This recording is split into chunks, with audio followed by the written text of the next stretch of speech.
What's up everybody, and welcome to the 30th PHP tutorial. And in the last tutorial, as you can see, we had a function to test whether the user's name only contained letters or numbers. So if we had name Bucky with a dollar sign or something, when it registered we gave him the error message, username must only contain letters or numbers, so we checked for that. But in this tutorial I'm going to show you guys how to check if the username has already been taken. So once you're trying to register for something on any website and you click register and it says, we're sorry, but the username is already in use, that's what we're going to be testing for today. So by the end of the tutorial we're going to be checking if the username only contains the letters and number, and also if the name was already used again. And don't forget to watch these videos in high quality. And again, for the last time, if you have any questions on your code or anything, you have to post it in the forum on my website, thenewboston.com. I never check my YouTube messages, so post it on thenewboston.com and I can help you there. Now, here is our old tutorial that you guys already learned from last time. This is the function that tests whether the username is alphanumeric, which means contains only letters and number.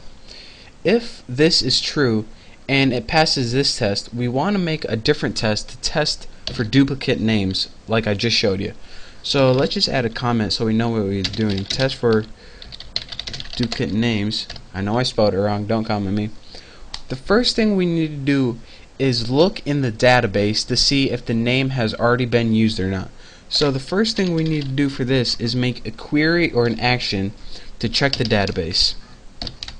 So in our query we're going to put select, put asterisk, and what the asterisk means is select all, since we want to select all of the names in the database to check.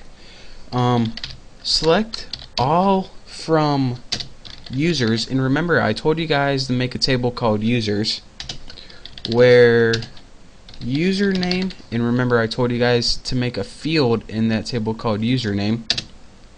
Select all from the table users where username equals where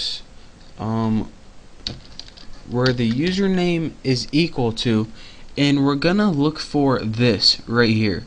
Since this is the variable that the user posted, this is the input whenever they entered in that form.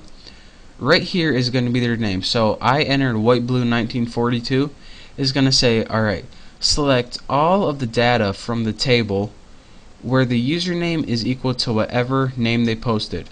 So it's going to look for white blue 1942 in my case. And the next thing we have to make is just pretty much an action that says MySQL underscore query, and this pretty much means perform the action.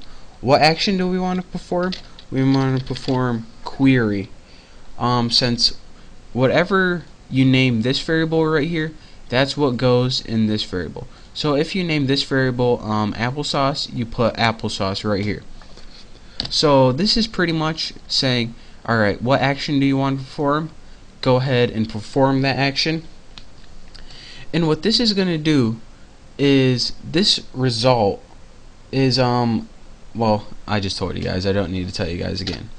The next thing that we were going to want to do is make a variable called num, and this is going to be actually a number, and this is a built-in function called MySQL underscore num underscore rows.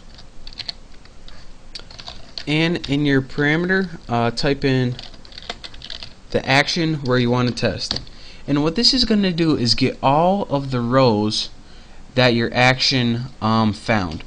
So if there is one username called whiteblue1942, the variable number is going to be set to 1. If there's none, then it's going to be set to 0. If there is 2, then it's going to be set to 2. So we need this information so we can test whether or not we should allow the user to keep going and register or not. So let's go ahead and say if the variable num is equal to 0, then we want you to build the rest of the code. But if else, and why do we need an else statement? Because this is the code that's going to execute if there is already a name in use. So whenever there is a name in use, what code do we want to execute? We can echo on the screen, but I'm going to have you take it to another website. I'm going to have to say name in use.html. And let's go ahead and put that in double quotation marks. So here is what we have built so far.